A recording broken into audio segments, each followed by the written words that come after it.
साथियों, अगर आप एक वीडियो क्रिएटर हो, चाहे वो यूट्यूब पे हो, चाहे इंस्टा पे हो, या फिर फेसबुक पे हो, या फिर किसी भी प्लेटफॉर्म पे हो, तो आपको ये पता होना चाहिए कि साउंड इफेक्ट का रोल क्या है, साउंड इफेक्ट हम कहां से यूज करें ताकि हमें कॉपीराइट फ्री मिले। ये सब कुछ मैं आज इस वीडियो में बताने वाला हूं। उससे पहले आप ये वीडियो देख लीजिए।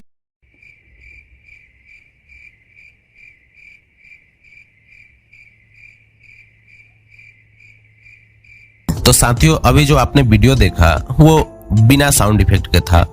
अब हम इसे साउंड इफेक्ट के साथ सुनेंगे।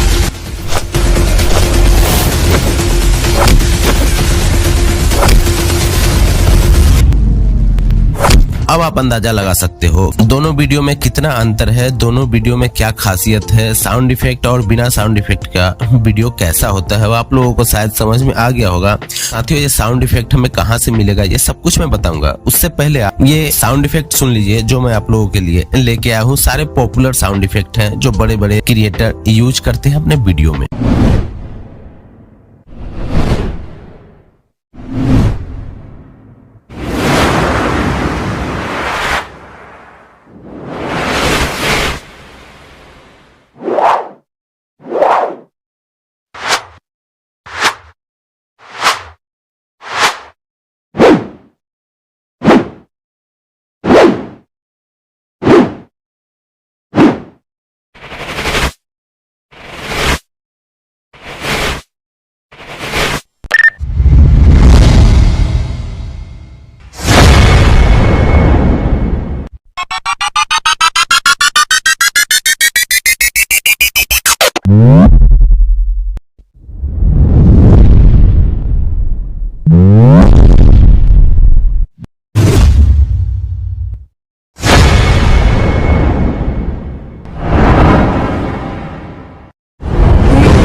A few moments later.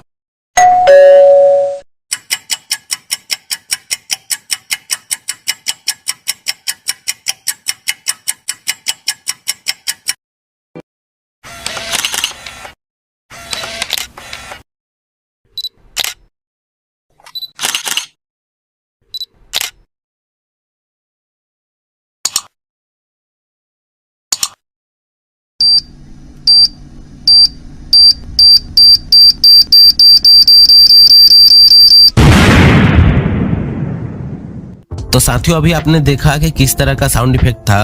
अब बात करते हैं कि इसे हम यूज कैसे कर सकते हैं। तो देखिए, जब भी आपका वीडियो एक सीन से दूसरे सीन में जाता है, वहां पे आप साउंड इफेक्ट का यूज कर सकते हो, या फिर कोई स्पेशल कैरेक्टर दिखा रहे हैं वहां पे यूज कर सकते हो, या फिर कुछ टाइपिंग दिखा रहे हैं, कुछ लिखा हुआ दिखा रहे हैं तो वहां पे यूज कर सकते हो, या फिर कोई फोटो वगैरह ऐड कर रहे हैं तो वहां पे भी आप यूज कर सकते हो। तरह तरह से इसे आप यूज कर सकते हो। अब बात कर लेते हैं कि ये कॉपीराइट फ्री होगा या नहीं, और इसे हम कहां से डाउनलोड करें। तो देखिए, कहां से डाउनलोड करना है, इसके लिए आप चाहो तो इस वीडियो से भी यूज कर सकते हो। वीडियो को डाउनलोड करके छोटे छोटे पार्ट में इसे कट करना होगा और कट करके आप यूज कर सकते हो। ये कॉपीराइट फ्री है। यही नहीं, जितने भी साउंड इफेक्ट होते हैं कहीं से भी ले लो, वो कॉपीराइट फ्री ही होते हैं, क्योंकि साउंड इफेक्ट का कोई कंटेंट आईडी नहीं होता है। कॉपीराइट पॉलिसी क्या है, अगर आपको ये जानना है तो आई बटन में लिंक है, उसे आप क्लिक करके पढ़ सकते हो, उसे आप जान सकते हो, उसे आप सुन सकते हो।